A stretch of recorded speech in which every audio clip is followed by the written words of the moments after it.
You are listening to The Diary of a Wannabe Writer, presented by Richard A. Boxshall, in which I chronicle my life and attempts to become a professional writer by, doing some writing daily, hopefully. Hello, today is Sunday the 15th of September 2024, and you are listening to The Diary of a Wannabe Writer, and I'm actually in a hotel room in Chicago as I record this. And I was hoping to get some writing done, but I was looking through my chapter plan and I've realised that my chapter plan is not right. It needs a bit of work. So my original plan, so there are 4 units of work, as it were, left to do. So chapter 37, which is the one I was about to write, which has the moment where the trees... where they managed to get Gaia back into the regular collective, and the final agreement that they will go with Yggdrasil's plan, which means there will be some designated human survivors. And then there's an assault by the army on the Arboretum. In fact, it happens in the other way around. So, in fact, the assault makes it very difficult to get Claire, the person who will contain Gaia's spirit, as it were, into a tree. So I've decided that because they're up in the Cairngorms, the trees immediately around the Arboretum facility are all quite small. They're all sort of pine trees and stuff, which aren't big enough to house a person. So they've basically given, even though they're surrounded by the army, the only way they can survive is to get Claire into a large enough tree, and the nearest one is a good half a mile from the Arboretum. So that hasn't changed much. But then, so the plan was resolve that, get Claire into there, and then obviously the Ragnarok, the end of the world, starts. I say obviously, but that's what's going to happen. And then I was going to have a final chapter where the majority of the main characters have already been absorbed by their trees. They're going to take them through the apocalypse. It's not an apocalypse, is it? Because there's something after it. An apocalypse means... Anyway, I won't get into that argument now. And then I was going to have another chapter where the army do a second assault again, which they have to stave off. And I've kind of realised that you don't need 2 climaxes like that. And I'm a bit guilty of that. So my very original... Sorry, my voice is going a bit. My very original chapter plan for this, which was, ages ago. I had them going up to the Arboretum, doing what they needed to do to free it, then going back down to Forest Lodge, and then going back up to the Arboretum. So obviously I realised that was just pointless, and it was better to stage the climax of the story when they were at the Arboretum the first time.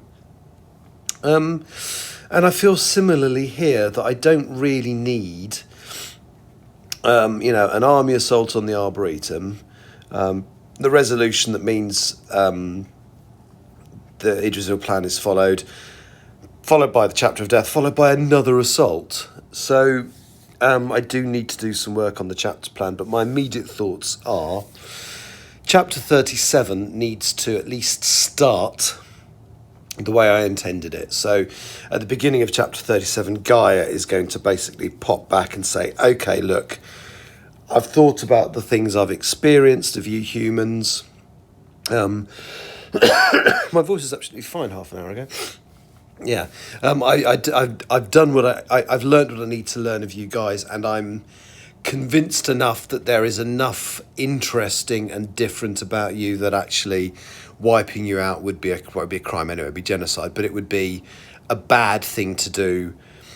So Gaia basically decides they will advocate for humanity. They then have to get her, and I think this is where I think the big climax is going to be spread across 2 chapters, because they've then got to get Gaia within Claire to this tree that's big enough. And I think that there's enough there to cover 2 chapters.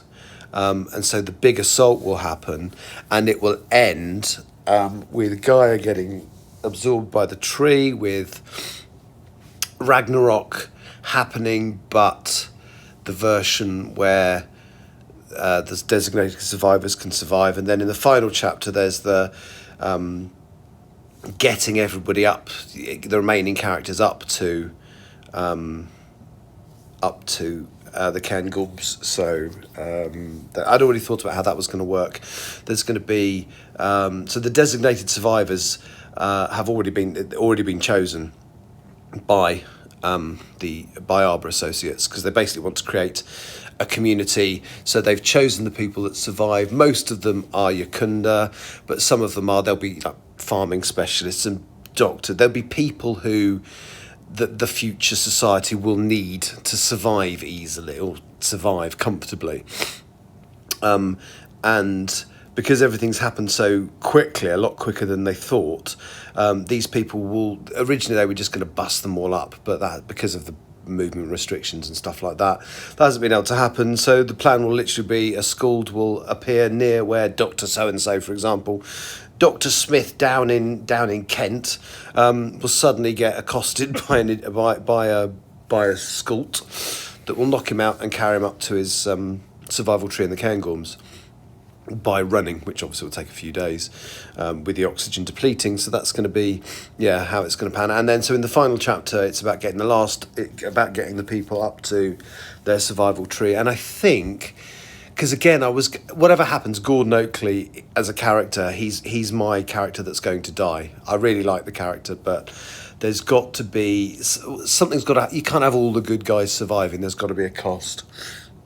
And I think Gordon Oakley is going to get fatally wounded in the attempt to get Claire and Gaia into the large tree. And I think because he's had his survival status revoked, because normally if he got shot and he was fatally wounded, they could just get him into a tree and the tree could repair him. But because Lord Farnborough has basically excommunicated him, as it were, made him not one of the designated survivors, that's not going to work. And and he's just going to end up, I think, dying up there from injuries sustained in the attempt to get Claire / Gaia to the interface tree that enables Gaia to win round the rest of the Ragnarok and the Yggdrasil faction to go with Yggdrasil's plan. So I think I'm going to change the order things happen. I think I'm going to have the big showdown across chapters 37 and 38. Chapter 38 was originally going to be the chapter of death. I shall move the chapter of death into chapter 39, and that will be the last chapter, I think. And that makes more sense. That will be the last chapter before the epilogue. And again, I've talked before about whether that chapter is too bleak to use. But I think it's necessary, because you're showing the death of all. You can't just say, and everybody died. I think to a degree you've got to show it. So I think that's going to have to stay in. And then that'll run nicely into the epilogue, which, as I say, that's going to be the easiest thing to write, because I know exactly how it's going to play out. I know the opening scene is going to be Vickers, or Adrian, and Ronnie waking up in bed together. She's heavily pregnant, and them going up to meet Ursa, and them going down, and then basically they're going down to Sherwood Forest as a group to because Ursula wants to. There's a few little bits I need to write down, the key things that need to happen. So I won't be doing any writing today, but I will be doing some planning of the rearranged final 3 chapters and epilogue. Sorry, waffled a bit again, but yeah. So I'll be back tomorrow. So tomorrow we fly back to the UK. I think we get back a bit later. Let me just check. I don't think this is as early as some of our landings. I'm just going to check now. Just hold caller. Let's try and find my app. I could cut this bit out, but apart from when I'm playing silly, like I did the other day with the Friday the 13th one. Oh no, that's not so bad. No, we're back by 9:45. So I'll be home before lunchtime. Okay, that's not so bad. So I might get a little bit of writing done tomorrow, hopefully. Okay, sorry, that was a bit waffly. Thank you for listening. I'll be back tomorrow, not in Chicago, but in the UK. Thank you. Bye-bye. You have been listening to The Diary of a Wannabe Writer, presented by Richard A. Boxall. Thank you for tuning in to my random ramblings. And if you'd like to know more about me or my projects, visit my link tree at linktr.ee/Richard Wright, capital R, capital W. Thank you for listening.